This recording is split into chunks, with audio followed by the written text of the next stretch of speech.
Saudaraku yang kekasih, patutlah kita selalu bersyukur kepada Tuhan untuk segala kebaikan yang Ia nyatakan bagi kita sekalian. Saudara-saudara, kita jumpa lagi dalam renungan harian di hari Kamis tanggal 14 November tahun 2024. Kebenaran firman-Nya kita akan baca, mari satu dalam doa. Firman-Mu adalah pelita dan sulu dalam kehidupan kami, ya Yesus, dan kami ingin agar hidup kami selalu ada dalam terang-Mu. Karena itu biarlah Engkau menguasai kami, agar kami boleh memahami firman-Mu. Roh Kudus, berbicaralah kepada kami. Kami siap menyambut firman-Mu. Demi nama Yesus kami berdoa. Amin. Kolose pasalnya yang kedua, ayat yang ke-6 sampai 15. Kamu telah menerima Kristus Yesus, Tuhan kita. Karena itu hendaklah hidupmu tetap di dalam Dia. Hendaklah kamu berakar di dalam Dia dan dibangun di atas Dia. Hendaklah kamu bertambah teguh dalam iman yang telah diajarkan kepadamu. Dan hendaklah hatimu melimpah dengan syukur. Hati-hatilah supaya jangan ada yang menawan kamu dengan filsafatnya yang kosong dan palsu, menurut ajaran turun-temurun dan roh-roh dunia, tetapi tidak menurut Kristus. Sebab dalam Dialah berdiam secara jasmania seluruh kepenuhan kealahan. Dan kamu telah dipenuhi di dalam Dia. Dialah kepala semua pemerintah dan penguasa. Dalam Dia kamu telah disunat, bukan dengan sunat yang dilakukan oleh manusia, tetapi dengan sunat Kristus, yang terdiri dari penanggalan akan tubuh yang berdosa. Karena dengan Dia kamu dikuburkan dalam baptisan, dan di dalam Dia kamu turut dibangkitkan juga oleh kepercayaanmu kepada kerja kuasa Allah yang telah membangkitkan Dia dari orang mati.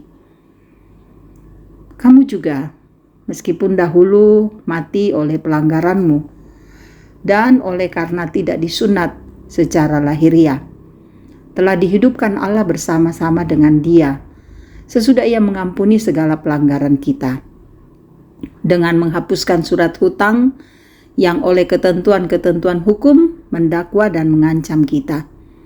Dan itu ditiadakannya dengan memakukannya pada kayu salib.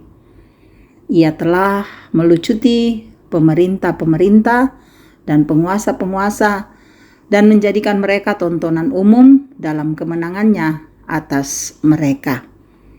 Demikian firman-Nya. Amin. Saudara-saudara yang kekasih di dalam nama Tuhan Yesus, tema kita berakar dan bertambah teguh di dalam Dia. Seiring dengan perkembangan zaman, kita terus diperhadapkan dengan perilaku manusia yang semakin beragam, khususnya remaja dan pemuda. Salah satu perilaku remaja dan pemuda masa kini ialah lebih senang dengan dunia digital, TV, gawai, game, dan lain-lain. Dibandingkan lingkungan keluarganya berdampak pada tidak terjalinnya komunikasi dalam keluarga. Anak-anak tidak betah di rumah dan tak jarang banyak remaja dan pemuda terjebak dalam lingkungan toksik seperti narkoba, mabuk-mabukan, seks bebas, bahkan meninggalkan imannya kepada Kristus. Saudara, inilah realitas dewasa kini. Lantas bagaimana kita merespon peristiwa demikian?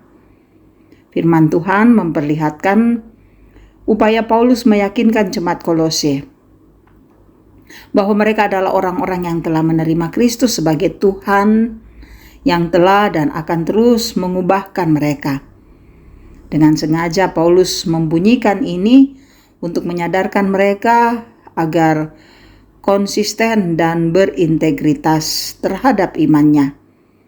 Dengan kata lain, jemaat Kolose diajak memantapkan hati untuk terus berpaut sepenuhnya pada Sang Penguasa, yaitu Yesus Kristus.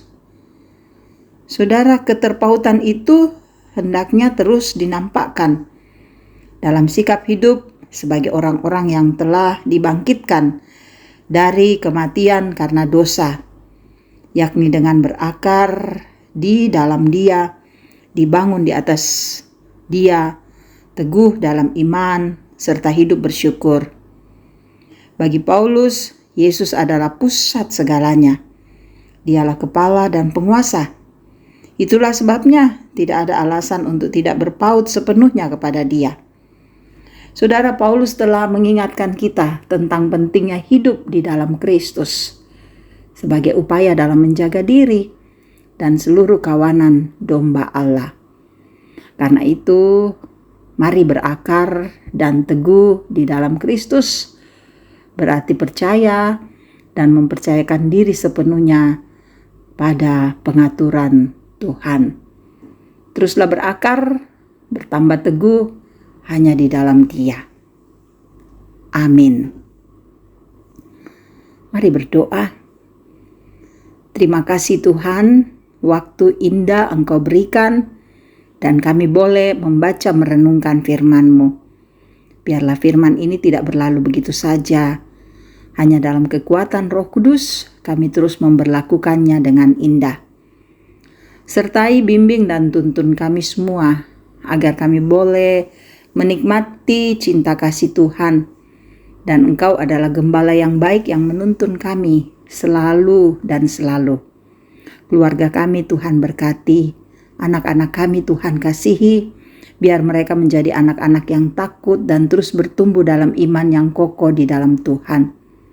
Engkau memberkati pendidikan mereka, Engkau mengasihi mereka dan melindungi, jauhkan dari mara bahaya. Biarlah Tuhan memberkati pekerjaan kami, biarlah Tuhan memberikan sukacita dan damai serta berkat-Mu di dalam keluarga kami, agar kami selalu mengakui dan menyaksikan bahwa sungguh Engkau Allah yang dahsyat. Dalam hidup kami Engkau memberkati untuk saudara-saudara kami yang dalam kelemahan tubuh, sakit, Tuhan sembuhkan. Dalam duka Engkau hibur, dalam berbagai beban hidup kami, kasih-Mu kiranya tetap nyata. Tuhan, Engkau juga hadir dalam berbagai sukacita kami, sehingga setiap sukacita dengan pertambahan usia, dengan menerima berkat-Mu melalui pekerjaan atau pendidikan dan sebagainya, akan membuat kami mensyukurinya di dalam Tuhan.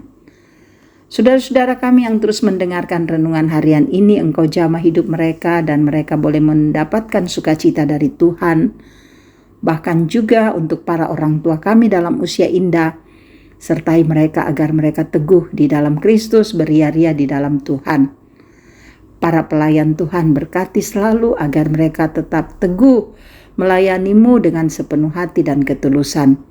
Pemimpin kami Tuhan berkati di negara ini, biarlah mereka menjadi hamba Tuhan yang menegakkan kebenaran dan keadilan. Sertai, jaga dan tuntun kami selanjutnya Tuhan, dan ampunilah semua dosa dan kesalahan kami. Karena semuanya ini kami bawa hanya demi nama Yesus, Tuhan kami, Juru Selamat dan Penebus dosa kami. Amin.